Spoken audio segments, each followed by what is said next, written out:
The Great Happiness. बुद्धं शरणं गच्छामि। नमो तस्स भगवतो अरहतो सम्मा सम्बुद्धस्स। नमो तस्स भगवतो अरहतो सम्मा सम्बुद्धस्स। नमो तस्स भगवतो अरहतो सम्मा सम्बुद्धस्स। यथा बुब्बुलकं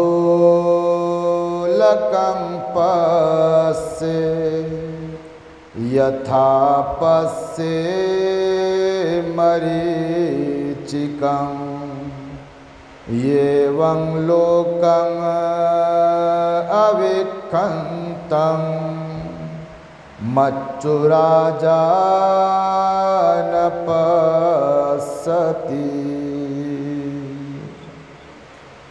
संपूर्ण विश्वाला ज्यांनी सुख शांती मानवता तथा दुःख मुक्तीचा आर्य संदेश दिला, असे ते दुःख मुक्तीचे मार्गदाता दुःख मुक्त महामानव महान कारुणिक तथागत भगवान सम्यक संबुद्ध तथागतांनी आपल्या शुद्ध प्रज्ञेतून निर्मिलेला सद्धम्म आणि त्याच सद्धम्माचा गेली 2500 वर्षांपासून सातत्याने अहोरात्र प्रचार आणि प्रसार करणारा पूजनीय भिक्खू संघ, ज्यांच्या महान आणि असीम त्याग प्रभावामुळे आपल्याला जो हा अनमोल असा बुद्ध धम्म लाभला आणि ज्यांच्यामुळे आपल्याला हे एवढे मोठे वैभव प्राप्त झाले, असे महान युग प्रवर्तक भारतीय राज्यघटनेचे शिल्पकार परमपूज्य बोधिसत्व डॉक्टर बाबासाहेब आंबेडकर या महान अशा रत्नांना प्रथमतः त्रिवार अभिवादन। त्याचप्रमाणे परिवर्तनवादी सर्वच संत महापुरुषांच्या महान विचारांना स्मरण करून आज या मंगलमय दिनी या आपल्या नागपुरात फुले आंबेडकर ज्येष्ठ नागरिक संस्थेच्या वतीने आपण महामानवाच्या जयंतीचे औचित्य साधून प्रेरणानगर नागपूर येथे आज दिनांक 16 एप्रिल 2023 रोजी पूजनीय भिक्खू संघास धम्मदेसनेसाठी निमंत्रित केलेले आहे। तेव्हा या धम्मदेसनेसाठी प्रामुख्याने या धम्ममंचावर उपस्थित असलेले, ज्यांनी आताच आपणास सुंदर अशी मार्मिक धम्मदेसना दिली, असे आमचे धम्मबंधू प्युरिटी ऑफ माइंड या यूट्यूब चॅनलचे संचालक भिक्खू धम्मबोधीजी थेरो, त्याचबरोबर प्रारंभी ज्यांनी आपणास सुंदर अशी धम्मदेसना दिली, विस्ताराने आपल्या कर्तव्याची जाणीव करून देणारी धम्मदेसना ज्यांनी दिली, असे सर्च रिसर्च या यूट्यूब चॅनलचे संचालक आमचे धम्मबंधू पूजनीय भिक्खू यन धम्मानंदजी थेरो, त्याचबरोबर आपल्या संस्थेचे सर्वच सन्माननीय पदाधिकारी, ज्यांच्या माध्यमातून निमंत्रणावरून आणि इथे आम्ही उपस्थित आहोत, असे आयुष्मान धम्म उपासक चौधरी साहेब आणि सर्वच माता भगिनी श्रद्धावान उपासक उपासिका तथा द ग्रेट हॅपीनेस या आपल्या यूट्यूब चॅनलचे सर्वच दर्शक, सर्वप्रथम तुम्हा सर्वांच्या प्रती मी सद्भावना मंगल मैत्री व्यक्त करतो आणि तथागत भगवान बुद्धांनी 2600 वर्षांपूर्वी आपणा सर्वांच्या दुःखमुक्तीकरिता सांगितलेल्या धम्मोपदेशास प्रारंभ करतो। आपण सर्वांनी शांत एकाग्र आणि श्रद्धायुक्त चित्ताद्वारे या अनमोल बुद्धवाणीला आपल्या हित सुखाकरिता श्रवण करावे, ग्रहण करावे। बाबासाहेबांच्या जयंतीचं निमित्त साधून आपण सर्व ज्येष्ठांनी इथे एकत्र येऊन हा जो काही कार्यक्रम उपक्रम हाती घेतला आहे त्याबद्दल सर्वप्रथम तुम्हा सर्वांचं मी अभिनंदन करेल। आता स्मरणिका चाळताना मी ध्येय उद्दिष्ट वाचत होतो, मला फार आनंद झाला, कारण आम्ही नेहमीच आमच्या धम्मदेसनांच्या माध्यमातून लोकांना आवाहन करत असतो की भावनिक होऊन चळवळ करण्यापेक्षा आपण विधायक काय करतो आहे, समाजाला आउटपुट काय देतो आहे, हा विषय अत्यंत महत्त्वाचा आहे। बाबासाहेबांचा जय जयकार करणे, त्यांची जयंती साजरी करणे, त्यांची गाणी ऐकणे, आयोजित करणे, ह्या सगळ्या गोष्टी तर ठीक आहे एका दृष्टीने, परंतु बाबासाहेबांनी आपल्याकडून काही अपेक्षा व्यक्त केलेल्या आहेत। बाबासाहेब म्हणाले की मी ही जी मजल गाठली आहे माझ्या समाजाच्या दृष्टिकोनातून, ह्यासाठी मला प्रचंड संघर्ष करावा लागला। माझ्या आरोग्याची मी काळजी घेतली नाही, माझ्या परिवाराची मी काळजी घेतली नाही, माझी पत्नी तरुणपणामध्ये मला सोडून गेली, माझी 4 मुलं मला अगदी बाल्यवयामध्ये म्हणजे अगदी पैशांच्या अभावी, ट्रीटमेंटच्या अभावी त्यांना मरावं लागलं, आणि हे सगळं काही सहन करून छातीवरती दगड ठेवून मी घरी प्रपंचासाठी, कुटुंबासाठी, बिलकुल आरोग्यासाठी वेळ न देता माझं संपूर्ण आयुष्य मी समाजहितासाठी वेचलं आहे, समाजहितासाठी कुर्बान केलं आहे। त्यामुळे मला समाजाकडून काही अपेक्षा आहेत आणि त्या अपेक्षा उजागरपणे मला वाटतं आपल्या समाजातील सर्वच लोक अनेकदा ऐकत असतील।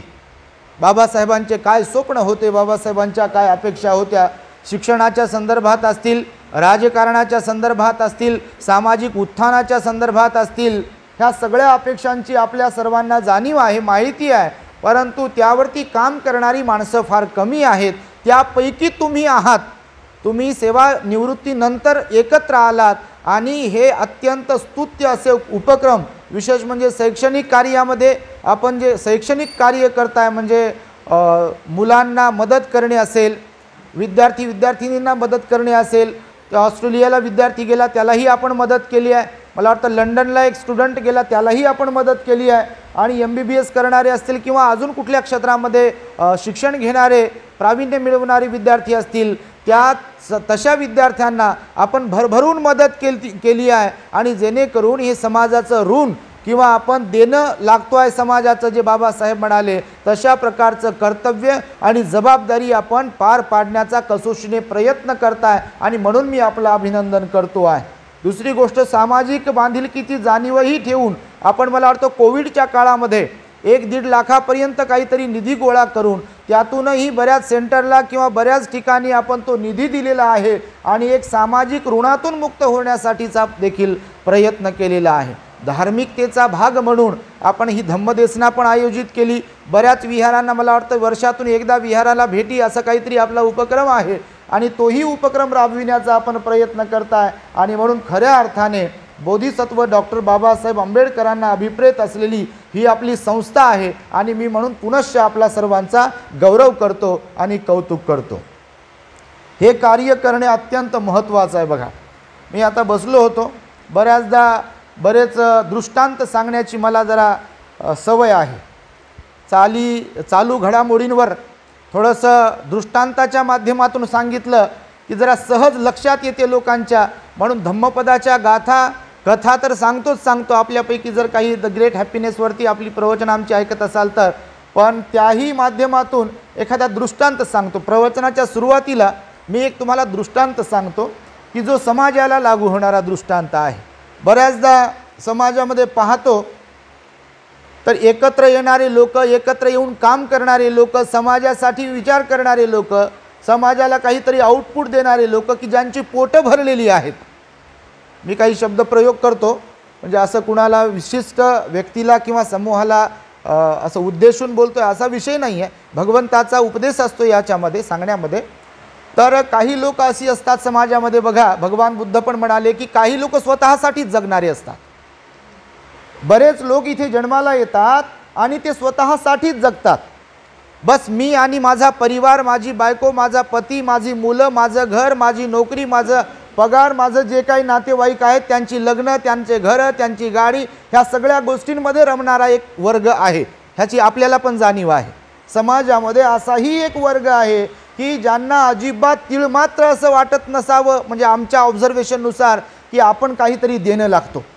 बिलकुल 14 एप्रिलला कंदील लावतील, आकाश फटाके फोडतील, घराची रंगरंगोटी करतील, डेकोरेशन करतील, घराचं रिनोव्हेशन करतील, ह्या सगळ्या गोष्टी करतील, पांढरे कपडे घालतील, परंतु देण्याच्या संदर्भामध्ये म्हणजे सामाजिक बांधिलकीची जाणीव ठेवून समाजाचं आपण देणं लागतो हे जे बाबासाहेब म्हणाले त्या बाबतीत मात्र झिरो असतात काही लोक. तर काही लोक स्वतःसह इतरांसाठी जगणारे आहेत. दोन प्रकारचे लोक आहेत. एक तर स्वतःसाठीच जगणारे आहेत आणि दुसरा वर्ग जो आहे स्वतःसह इतरांसाठी म्हणजे समाजासाठी जगणारा वर्ग आहे. आता कोण कोणत्या वर्गामध्ये मोडतो ह्याबद्दल आता आपण गॅरंटीने मी नाही सांगू शकत, कारण मी तर इथे नौका आहे तुमच्या समोर, आपण आम्हाला बोलावलं आहे. तर तुम्हाला एक दृष्टांत सांगतो की एकदा बघा, एक वरिष्ठ अधिकारी रिटायर्ड झाले, सेवानिवृत्त झाले. आपल्यापैकी बरेच जण सेवानिवृत्तच झालेले आहेत. मी आता बघितलं तर त्याच्या उद्देशिकामध्येच मला वाटतं अध्यक्षीय भाषणामध्ये जे काही लिखाण केलं, सुंदर असं लिखाण केलं आपण, त्यामध्ये तुम्ही सांगितलं की सेवानिवृत्त लोकांनी एकत्र येऊन 1999ला या संस्थेचं निर्माण केलं आहे. मी आता परवाला 14 एप्रिलच्या दिवशी सोलापुरात होतो.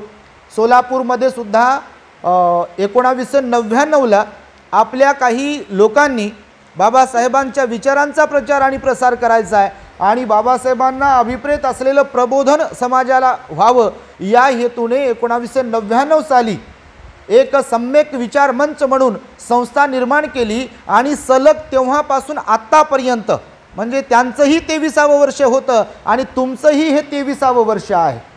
सोलापुरात मला वाटतं एकमेव, माझ्या ऐकिवानुसार सोलापूरमध्ये एकमेव असं प्रबोधन ते पर्व असेल. त्यांनी मिलिंद व्याख्यानमाला 23 वर्षांपासून सुरू केलेली आहे, मिलिंद व्याख्यानमाला. आणि माझं समारोपीय व्याख्यान होतं 14 तारखेला सायंकाळी सोलापुरामध्ये. मला अतिव आनंद झाला की ते 23 वर्षांपासून त्यांचं प्रबोधन पर्व आहे. त्या दिवशी ते मिरवणूक काढत नाहीत.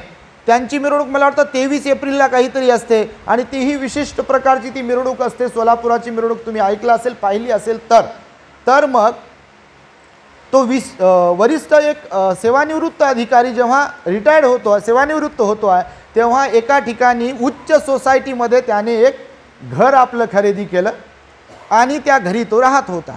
आता बऱ्याचदा असं होतं, सोसायटी होतात, मला वाटतं ही पण सोसायटीच आहे तुमची, तर लोक आपापल्या क्वालिटीनुसार, आपापल्या पात्रतेनुसार किंवा आपल्या लेवलनुसारच लोक शोधतात आणि शोधायलाच पाहिजे बिलकुल. कारण बाबासाहेबांनी आपल्याला मालामाल बनवला आहे तर पुन्हा आपण तिकडे का जावं, आपण वरतीच गेलो पाहिजे. बाबासाहेबांची पण तीच अपेक्षा होती की माझ्या लोकांनी, माझ्या समाजाने उच्च शिक्षित बनावं, एक नूर आदमी 10 नूर कपडा असं माझ्या समाजाने वर्तन ठेवावं किंवा त्यांचा पेहराव तसा असावा, हे बाबासाहेबांचं वक्तव्य आहे आपल्या लोकांकडून. आणि म्हणून तर आपला समाज बघा सुटाबुटा कोटामध्ये आज नटलेला दिसतोय आपल्याला, आणि व्हायलाच पाहिजे. बाबासाहेब म्हणाले इतरांच्या बरोबरीमध्ये माझा समाज आला पाहिजे, ही माझी प्रांजळ इच्छा आहे आणि ती इच्छा तर नक्कीच बाबासाहेबांची पूर्ण होती आहे. आणि म्हणून तो वरिष्ठ अधिकारी एका सोसायटीमध्ये, हायफाय सोसायटीमध्ये घर घेतो.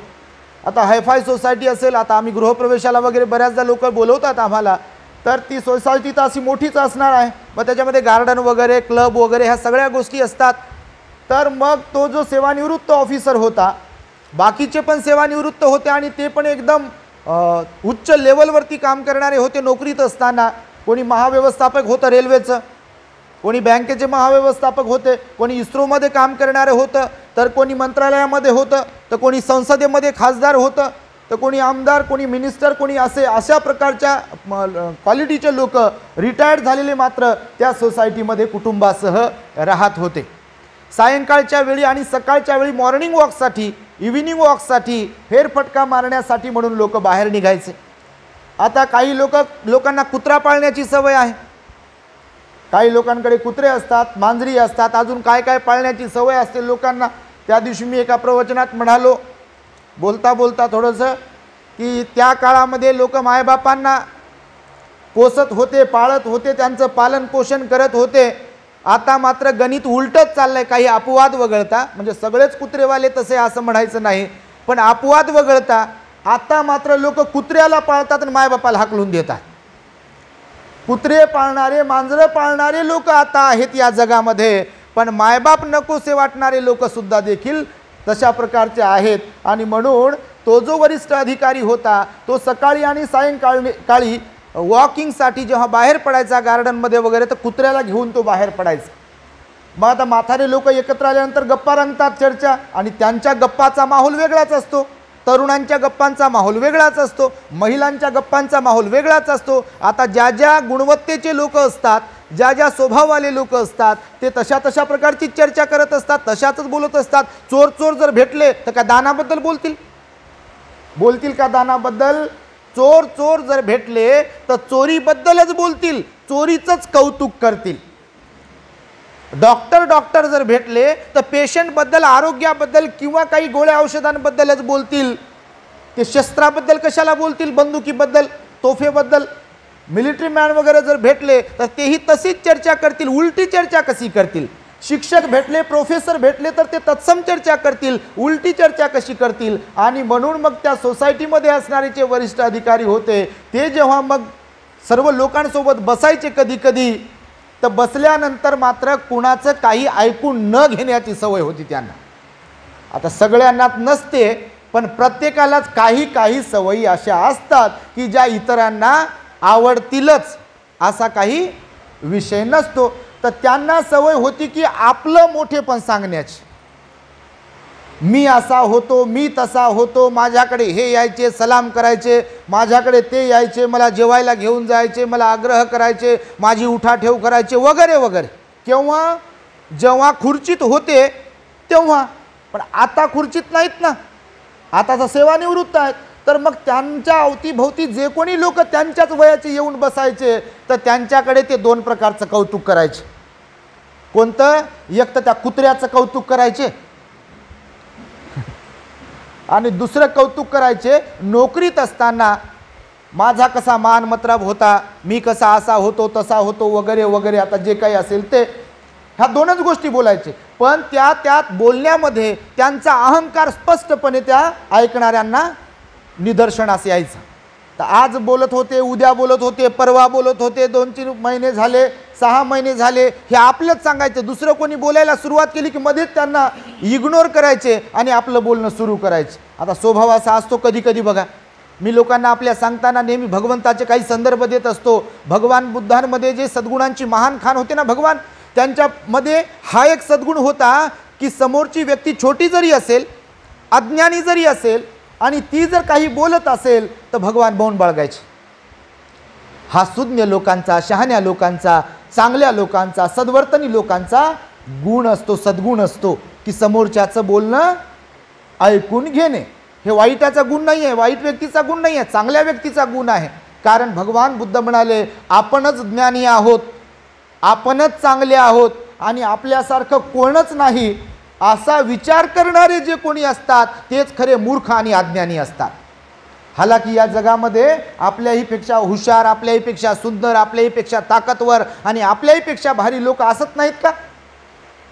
असतात की नाही? तुम्हाला विचारतोय मी, जरा बोला. असतात ना? हां, तर असतातच. आणि म्हणून तो व्यक्ती जो बोलत होता, तीच ती चर्चा करत होता, त्याच्या बोलण्याला काही दिवसानंतर एक व्यक्ती जो फार, मला वाटतं तो संसदमध्ये होता, खासदार होता, आणि तो मौन बाळगायचा. आता काही लोकांना जीवनाचा अर्थ लवकर कळतो आणि काही लोकांना जीवनभर जीवनाचा अर्थ कळत नाही. काही लोकांना या तोंडाचा अर्थ म्हणजे कुठे बोलायचं, काय बोलायचं, किती बोलायचं, बोलायचं की नाही हे जीवनभर समजत नाही. आणि काही लोकांना बिलकुल लगेच समजते सिच्युएशननुसार. काही लोक बघा बोलायचं तर बोलतात, नाही बोलायचं तर बोलत नाही. बरोबर आहे? कोणत्याही बाबतीमध्ये मॅच्युरिटी प्रत्येकांची सारखी नसते. सगळेच लोक वयाने सारखे असले म्हणजे सगळेच लोक गुणवत्तेने सारखे नसतात.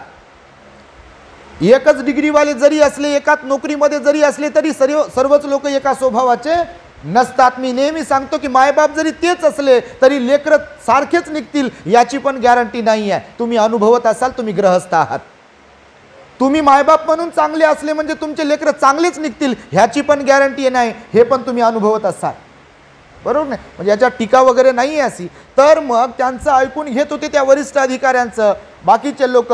पण न राहून एक दिवस जे संसदेमध्ये खासदार म्हणून राहिलेले गृहस्थ होते तेही रिटायर्ड झाले होते आणि त्याच सोसायटीमध्ये ते कुटुंबासह राहायला आले होते. आता हे सगळे असे बसायचे काही लोकांनी स्वतःची टिमणी मिरवलेली होती अगोदर, पण काही लोकांनी स्वतःबद्दल काही सांगितलेलं नव्हतं भूतकाळाच्या बाबतीत. मग हे जे सांगायचे वरिष्ठ अधिकारी मी असा मी तसा, तर एक दिवस त्या संसदेमध्ये असलेल्या माजी खासदाराने तोंड उघडलं. त्याला सहन नाही झालं यांचं बोलणं एवढ्या दिवसांचं. हे आपलीच ऐकून घ्या, आपलीच ऐकून घ्या, यांचा असा स्वभाव आहे बा, यांना कोणीतरी ताडलं पाहिजे आता. म्हणून त्यांनी तोंड उघडलं आणि त्यांना म्हणाले की हे महाशय बघा, तुमचं आत्तापर्यंत आम्ही एवढे दिवस झाले ऐकलाय, तुम्ही कधी चौकशी केली का कुणाला? की तुम्ही म्हणताय की मी महाव्यवस्थापक होतो, पदावर असताना माझा असा तसा मानपान होता वगैरे वगैरे, किंवा अजून काय काय जे असेल तुमचं, तर मला आत्ता सांगा, तुम्ही जे हे बोलताय जे आविर्भावामध्ये, मी या विचारांचा आहे की आपण सगळेजण या हायफाय सोसायटीमध्ये राहणारे नक्कीच प्रत्येकजण कोणत्या ना कोणत्या पदावरती होतो, पद भोगले, तेव्हा नक्कीच आपल्याला मानपान होता, सरकारी मानपान असेल किंवा अजून कोणता प्रोटोकॉलनुसार असेल. पण आता मात्र एक गोष्ट लक्षात ठेवा, विशेष म्हणजे तुम्हाला सांगतोय म्हणाले ते, की आपण सगळेजण फ्यूज उडालेल्या बल्ब सारखे आहोत. कसे आहोत? फ्यूज उडालेल्या बल्ब सारखे आहोत. तो बल्ब जेव्हा चालू असतो तेव्हा त्याला किंमत असते. तो 100 पॉवरचा असेल, 500 पॉवरचा असेल, 1000 पॉवरचा असेल किंवा 60 पॉवरचा असेल, व्होल्टेजचा असेल, जेव्हा तो चालू असतो, क्रियाशील असतो, तेव्हा त्याला किंमत असते. बल्ब तोच असतो, पण त्याचा फ्यूज जर कधी उडालेला असेल त्याला कवडीची किंमत नसते, त्याला फेकून दिल्या जाते असं उकिरड्यावरती. आणि तो ग्रहस्थ सांगतो दुसरा त्याला की आपण तसेच आहोत. भलेही अगोदर तुम्ही म्हणताय त्याप्रमाणे आपण काय काय होतो, पण आता घरात किंमत नाही आहे आपल्याला, हे वास्तव आहे. आपला पोरगा आपलं ऐकत नाही, हे वास्तव आहे. बरोबर आहे. आपली पत्नी आपलं ऐकत नाही, हे वास्तव आहे. तो ग्रहस्थ त्या अहंकारी गृहस्थाला सांगत होता की ॲक्च्युअली अशी कंडिशन आहे, तुम्ही माना अथवा नका मानू. ते असं मुकत बसलं. मग सांगितलं ते काय करेल मग. आणि खरंच होत नाही. काही अपवाद वगळले तर बघा ना, फ्यूज उडवलेले बल्बच असतात. पण मनामध्ये जो अहंकार असतो तो अहंकार मात्र सूम जळालं तरी पण पीळ कायम राहतो. बघा कोणत्याही बाबतीत ॲटिट्यूड असतो आणि बहुतांश लोकांमध्ये ॲटिट्यूड असतो. आणि मला म्हणायचं आहे आपल्याही काही लोकांमध्ये हा ॲटिट्यूडच लोकांना आडवा येतो. सामाजिक धार्मिक काम करण्यासाठी हा ॲटिट्यूड आडवा येतो की मी असा मी तसा वगैरे वगैरे. सगळे तसे नाही, पण बहुतेक लोक असेच आहेत. आणि म्हणून ते पुढे बोलताना म्हणाले त्यांना की ज्याप्रमाणे सूर्य सकाळी उगवताना सुंदर दिसतो ना, आणि सायंकाळी मावळतानाही सुंदर दिसतो. सूर्य सकाळी उगवतानाही सुंदर दिसतो. लोक दर्शन घेण्यासाठी त्याची वाट पाहतात. बऱ्याचदा जर कुणाला डॉक्टरांनी सांगितलंय म्हातारपणामध्ये की ड जीवनसत्वाची गरज आहे तुम्हाला, आणि हातपाय जर चालत असतील आणि जर यदा कदाचित मॉर्निंग वॉकला जाणारे असाल त्यांच्यापैकी, तर आवर्जून तुम्ही उन्हात 5-10 मिनिटे बसा 9-10च्या पूर्वी, म्हणजे जेणेकरून ड जीवनसत्व आपल्याला मिळेल. तो सूर्य उगवताना देखील सुंदर दिसतो. तुम्ही कुठे चित्र पाहाल तर दिवसाला असणाऱ्या सूर्याचे चित्र कमी दिसतात, पण सकाळच्या आणि सायंकाळच्या सूर्याचे चित्र तुम्हाला जास्त पाहायला मिळतात. चित्रपटात सिरियलमध्ये कुठे शूटिंग करत असतील, व्हिडिओ असेल, फोटोग्राफी असेल, तर सकाळी उगवणाऱ्या सूर्याचे आणि सायंकाळी मावळणाऱ्या सूर्याचे चित्र असतात. दिवसाला जी प्रखरता फेकत असतो तो सूर्य, त्याचे चित्र फार कमी असतात. आणि त्याने सांगितलं त्यांना, किंवा संत महापुरुषांनी पण सांगितलं आहे की सायंकाळच्या सूर्याच्या कंपेअरमध्ये तुलनेमध्ये मात्र सकाळच्या सूर्याला लोक नमस्कार करणारे असतात. सायंकाळच्या सूर्याला लोक नमस्कार करत नाहीत, सकाळच्या सूर्याला लोक नमस्कार करतात. बघा भगवंताच्या काळामध्ये शृगाल होता, तुम्ही ऐकलं असेल. सिगालोवाद सुत्ता आहे बौद्ध साहित्यामध्ये. अत्यंत मार्मिक आणि भूत भविष्य वर्तमानातील असणाऱ्या प्रत्येक व्यक्तीला इन्स्पायर करेल, मोटिवेट करेल अशा प्रकारचं शृगालुवाद सुत्त आहे बघा बौद्ध साहित्यात. सुत्त पिटकामध्ये शृगाल नावाच्या एका तरुणाला भगवान बुद्धांनी या जीवनाच्या बद्दलचं कर्तव्य सांगितलेलं आहे. मुलाचं आई वडिलांच्या प्रती काय कर्तव्य आहे, आई वडिलांचं मुलांच्या संदर्भात काय कर्तव्य आहे, पतीचं पत्नीच्या संदर्भामध्ये, पत्नीचं पतीच्या संदर्भामध्ये, मित्राचं मित्राच्या संदर्भामध्ये काय कर्तव्य आहे, हे शृगालवाद सुत्तामध्ये आहे. मी ते शृगालवाद सुत्त सांगणार आहे क्रमाक्रमाने. यावेळेस आम्ही महामंगल सुत्त शिकवलं वर्षावासामध्ये, आता शृगालवाद सुत्त घेणार आहे. विस्ताराने तो उपदेश आहे भगवंताचा सुंदर प्रकारे, तर तो मी सांगणारच आहे. तर सूर्याच्या संदर्भामध्ये मी सांगत होतो, सकाळी त्या शृगाल तो सूर्याला असा नमस्कार करत होता, त्याला भगवंताने उपदेश केलेला आहे. आजही लोक आपल्या आजूबाजूला जर पाहिलं तुम्ही कधी, तर आता तर बाथरूम आले बंद घरांमध्ये, पण अगोदर ती न्हाणी वगैरे असायची, स्नानघर उघड्यावरती असायचे गावाकडे गावी. तर लोक बघा आंघोळ वगैरे केल्यावर ओल्या कपड्याने असे सूर्याकडे पाहून नमस्कार करायचे. आताही बरेच लोक हे करतात, पूर्वेला पाहून, पश्चिमेला, दक्षिणेला, उत्तरेला, वर आणि खाली 6 दिशांची पूजा करायला भगवंताने सांगितली आहे. पण ती कोणती, तर शृगालवाद सुत्तामध्ये सांगितली. म्हणून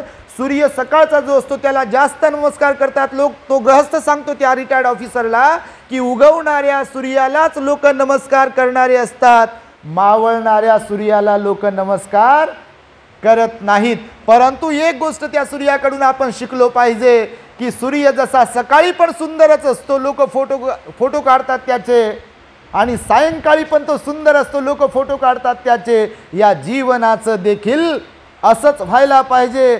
आपलं जीवन हे सुरुवातीलाही रंगीन असायला पाहिजे, म्हणजे लोकांनी आपल्याला आपल्या हृदयामध्ये जागा करावी अशा प्रकारचं रंगीन असायला पाहिजे. आणि मावळताना देखील आपलं जीवन हे रंगीन असायला पाहिजे. ज्यांच्याशी आपला रक्ताच्या नाताचा संबंध नाही अशा लोकांनी आपल्यासाठी अश्रू ढाळले पाहिजे. म्हणजे मरावे परी कीर्तिरूपी उरावे, हे जी संताची उक्ती आहे. भगवान बुद्धांनी 2600 वर्षांपूर्वी सांगितलं आहे की हे मानवी जीवन मोठं दुर्लभ आहे, आणि हे दुर्लभ मानवी जीवन प्राप्त झाल्यानंतर केवळ आपल्या पुरतं जीवन जगण्यामध्ये काही शहाणपण नाही. आपण इतरांचे काही अश्रू पुसतोय का, कुणाच्या डोळ्यांमधले इतरांच्या चेहऱ्यावरती हास्य फुलवतोय का, समाजासाठी जीवन जगतोय का, समाजासाठी वेळ देतोय का, समाजासाठी पैसा खर्च करतोय का, ह्या गोष्टी अत्यंत महत्त्वाच्या आहेत. आणि आपल्या लोकांनी ह्या गोष्टी आवर्जून केल्या पाहिजे. आणि त्यासाठी म्हणून सर्वोत्तम सर्वश्रेष्ठ आदर्श आपल्या समोर जर कुणाचा असेल तर तो म्हणजे महामानव डॉक्टर बाबासाहेब आंबेडकरांचा आदर्श आहे. काय बाकी राहिलं करायचं आपल्यासाठी त्यांनी. त्या नानकचंद रत्तूकडेही रडतात बाबासाहेब. मी नेहमी सांगतो लोकांना आपल्या, माझी 4 मुलं गेले म्हणाले नानकचंद रत्तू, परंतु आता मला पश्चाताप होतोय काही लोकांकडे आपल्या पाहून समाजातल्या, की मागे फिरून पाहणारी जी लोक नाही आहेत, की जे लोक सिंहावलोकन करत नाही आहेत, किंवा जी लोक फक्त आपल्यापुरतं जीवन जगत आहेत, त्या लोकांकडे पाहून मला कधी कधी पश्चाताप होतो आहे आणि म्हणून मी रडतो आहे, असं बाबासाहेब नानकचंद रत्तूला म्हणाले बघा. कारण बाबासाहेब म्हणाले माझी अपेक्षा होती मी एकटा जर एवढं काही करू शकतो तर माझ्यासारखे काही डॉक्टर्स समाजामध्ये तयार झाले, काही इंजिनियर्स तयार झाले, काही वकील जर तयार झाले तर माझ्या समाजाचा कोणीही हात धरू शकणार नाही. आज बांधवांनो वाईट नका वाटू देऊ, पण समाजामध्ये जर पाहिलं, नागपुराचा जरी विचार केला, किती डॉक्टर्स असतील इथे, मी तर म्हणतो घरोघर डॉक्टर असेल हो. कोणाचा पोरगा तर कोणाची पोरगी तर कोणी स्वतः तर कोणाची बायको पण, पोरगा पण, पोरगी पण, सर्वच डॉक्टर असतील. काही वकिलांचा जरी विचार केला, नागपुराचा जरी आपण विचार केला, सर्वेक्षण केलं तर कितीतरी वकील दिसतील तुम्हाला. नगरात आपली वकील मंडळी आहे. इंजिनियर्सचा जर विचार केला तुम्ही तर बापा इंजिनियर तुमच्यात बसलेल्यांपैकी जर मी विचारलं की तुमच्यापैकी इंजिनियर कोण कोण होतं तर तुमच्यापैकी 99% लोकांच्या हातावर होतील आम्ही इंजिनियर होतो, आम्ही कोण होतो, आम्ही अमुक होतो, धमुक होतो. तर बाबासाहेब म्हणाले की माझ्या समाजामध्ये जर इंजिनियर्स तयार होतील, डॉक्टर्स तयार होतील, वकील तयार होतील तर माझ्या समाजाचा कोणीही हात धरू शकणार नाही. पण मी नेहमी आपल्या लोकांना संबोधून एक शब्द वापरत असतो, आज परिस्थिती मात्र जर पाहिली तर एक ना धड भाराभर चिंध्या आहेत. आणि ही वस्तुस्थिती आहे.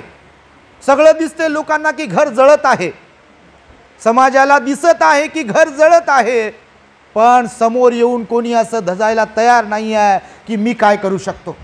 माझ्या मताचे 4-5 लोक एकत्र येऊन आम्ही काही करू शकतो का.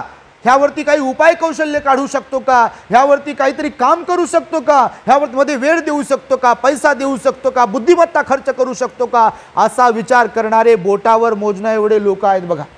ते वामनदादा म्हणाले, भीमा तुझ्या मताचे जर 5 लोक असते, तलवारीचे तयाच्या न्यारेच टोक असते, वाणीत भीम आहे करणीत भीम असता, वर्तन तुझ्या पिलांचे सारेच चोख असते नेक असते, असं त्याने बोलून दाखवलेलं आहे बघा. आणि म्हणून तुम्हाला सांगतो माझ्या मायबापांनो, ही काम करण्याची नितांत गरज आहे. मी सगळ्याच लोकांना सांगतो, रिटायर्ड झालेल्या लोकांना सांगतो असं नाही आहे, समाजातल्या प्रत्येक व्यक्तीला सांगतो आहे की ज्यांचं खरंच पोट भरलं आहे, गाडी घोडी सगळ्या गोष्टी झालेल्या आहेत, अशा लोकांनी समाजासाठी वेळ दिला पाहिजे. म्हणजे इतरांच्यासाठी जगलो पाहिजे. जसे बाबासाहेब समाजासाठी जगले, देशासाठी जगले, त्यांनी अविरतपणे काम करत राहिले. डायबिटीजला पाहिलं नाही, मणक्याच्या त्रासाला पाहिलं नाही, कमरेच्या त्रासाला पाहिलं नाही, गुडघा फ्रॅक्चर झाला होता त्यालाही पाहिलं नाही, शेवटपर्यंत काम करत राहिले हो. बघा तुम्ही आता लोकांना विचारलं एखाद्या वेळेस की तुम्ही बुद्धगयेला जाऊन आलात का, तर बरेच लोक म्हणतात भंतेजी जाणंच झालं नाही, आणि आता डायबिटीज झाला म्हणतात, आता पाय फ्रॅक्चर झाला म्हणतात, किंवा अजून कोणत्या काही गोष्टी आहेत म्हणतात, आता हातात चावी राहिली नाही म्हणतात, चाव्या दुसऱ्याकडे गेल्या, आणि आजारी पडल्यामुळे कोणी म्हणू शकत नाही की जाऊन या बाबा आई तुम्ही आता. तर लोक घरचे लोक ते कारण पुढे करतात की तिकडे तुमचं कसं होईल, आमचं तर काही येणं होत नाही, आणि तुम्हाला तिकडे काही बरं वाईट झालं तर म्हणून बसा घरी. म्हणजे बरेच लोक असेही आहेत की बुद्धगयेला पण गेले नाही अजून.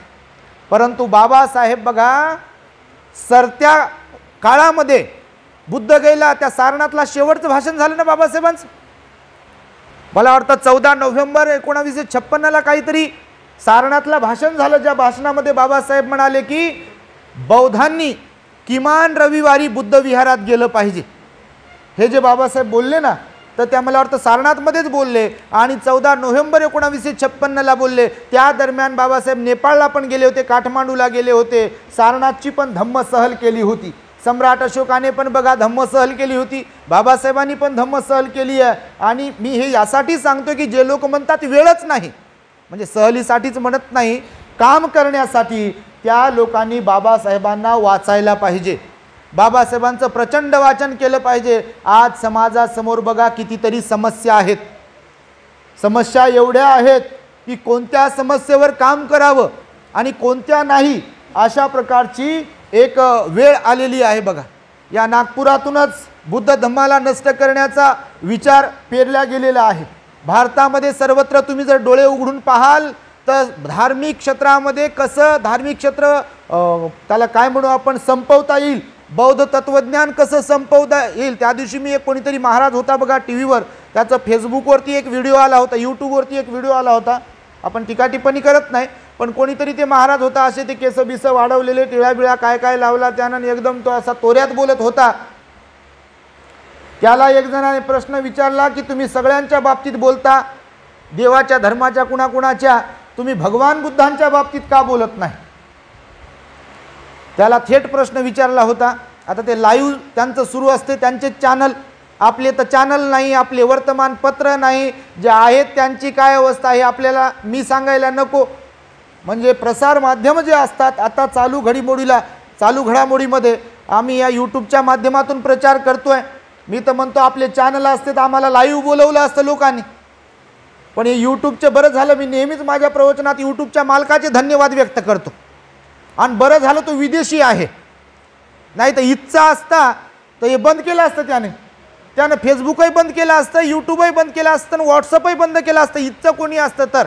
कारण आता या सोशल मीडियाच्या माध्यमातून जेवढा प्रचार प्रसार होतो आहे बाबासाहेबांच्या विचारांचा, भगवंताच्या विचाराचा, तेवढा प्रचार प्रसार इथल्या दुसऱ्या कोणत्या माध्यमातून होत नाही, किंवा तशा प्रकारे करून दिल्या जात नाही.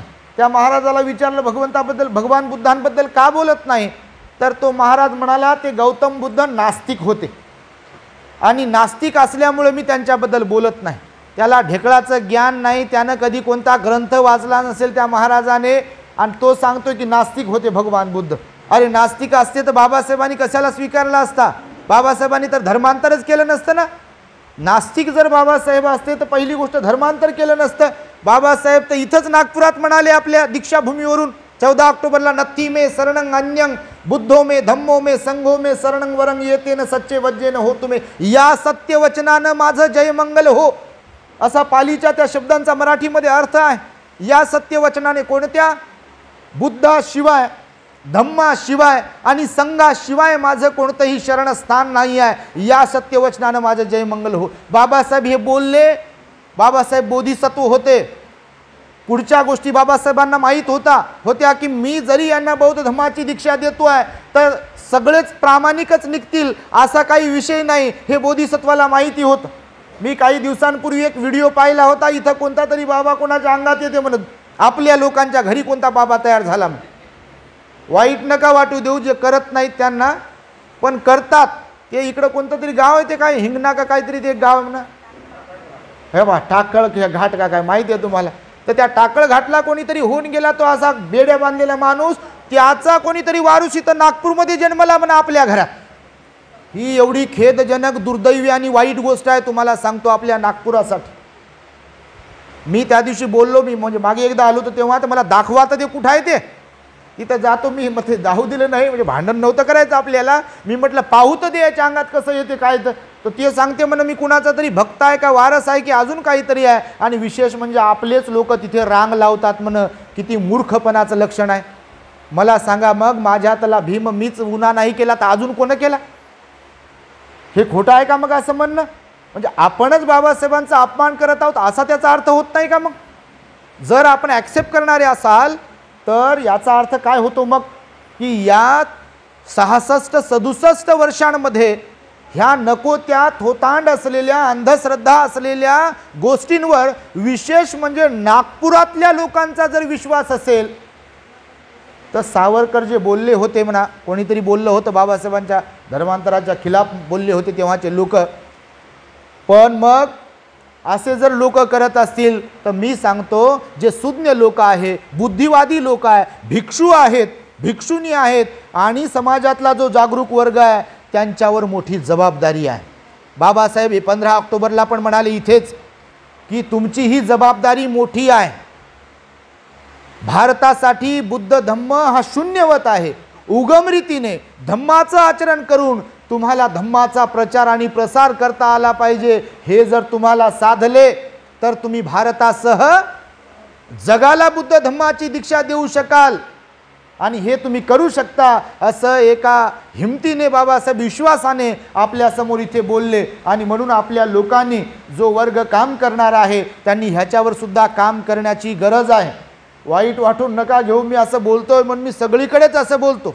तिकडे सोलापूरकडे त्या दिवशी गेलो, मी डायरेक्ट बोललो, हे तुमच्याकडे महालक्ष्मी देवी आहे, तुमच्याकडे तुळजापूरची देवी आहे. आणि विशेष म्हणजे जे बौद्ध म्हणून घेतात, जे रिझर्वेशन घेतात, बाबासाहेबांचं आरक्षण घेतात, स्कॉलरशिप घेतात, त्यांच्या घरामध्ये जर हे असेल तर मी सांगतो बाबासाहेबांच्या विचारांशी प्रार्थना करणारी इतर लोक तर, बौद्धेतर लोक तर आहेच आहेत, त्यांचा तो अजेंडाचाही इथे आपण पाहतो आहे.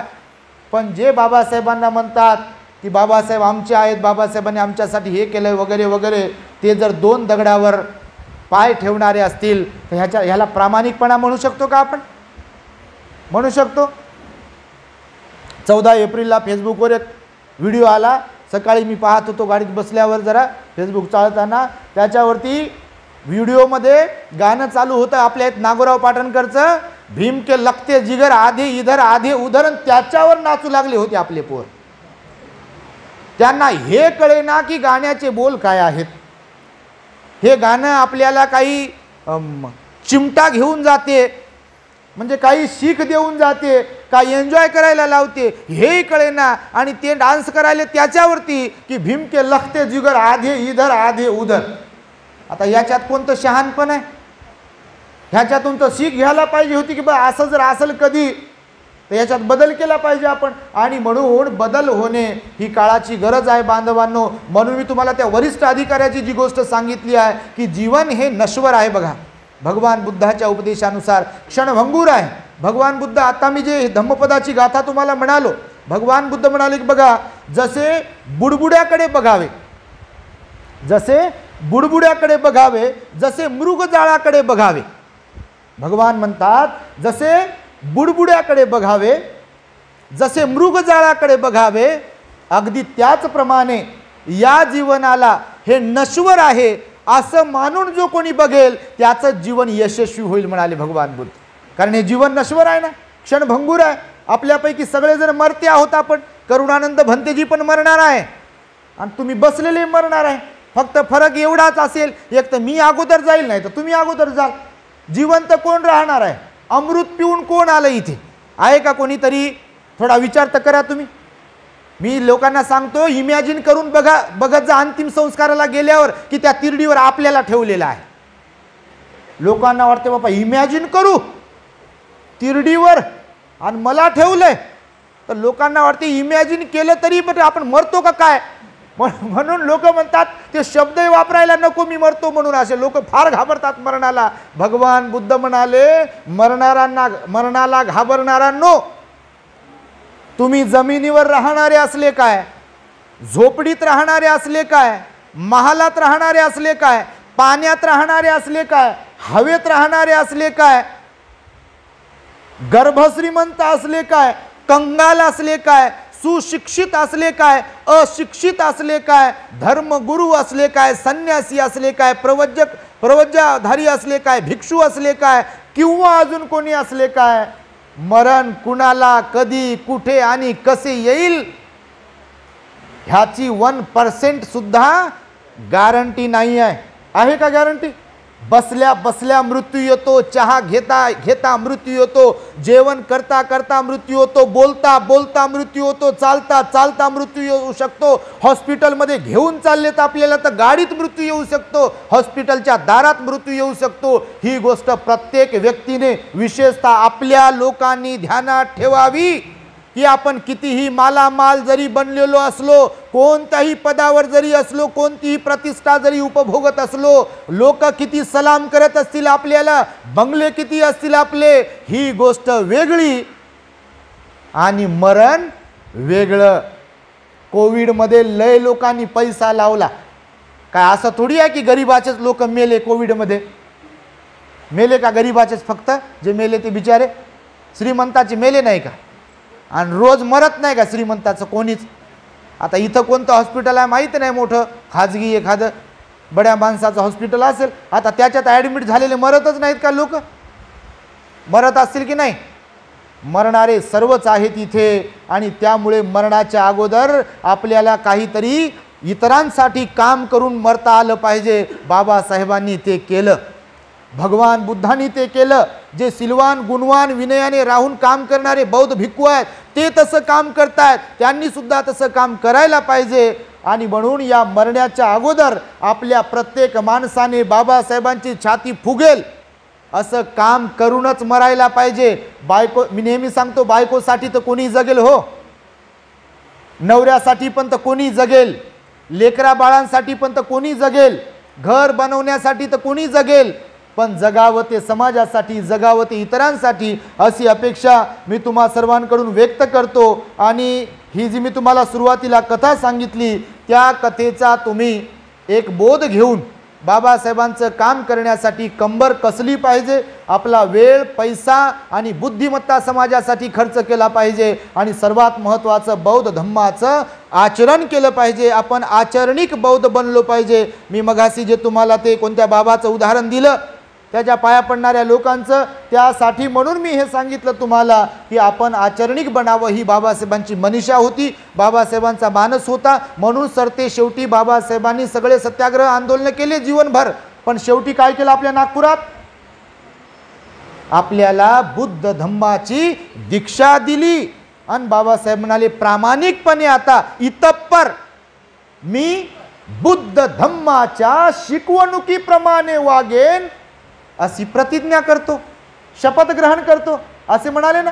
22 प्रतिज्ञांमधील शेवटची प्रतिज्ञा हीच तर आहे, इतप्पर मी बुद्ध धम्माच्या शिकवणुकीप्रमाणे वागेल. तेव्हा तुम्ही सुद्धा त्यांच्या जयंतीचं औचित्य साधून 132वी जयंती साजरी करतोय आपण, त्या निमित्ताने हा कार्यक्रम घेतला आहे. तेव्हा तुम्ही सुद्धा परिवारासह हा संकल्प करावा, ही शपथ घ्यावी की आम्ही सुद्धा बौद्ध धम्माशी, बुद्ध धम्माच्या विचारांशी, तत्वांशी प्रामाणिकपणे राहू आणि बाबासाहेबांना अभिप्रेत असलेला एक आदर्श बौद्ध कुटुंब एक आदर्श व्यक्तिमत्व आणि एक आदर्श बौद्ध समाज मी माझ्यापासून बनवायला सुरुवात करेल असा संकल्प आपण कराल।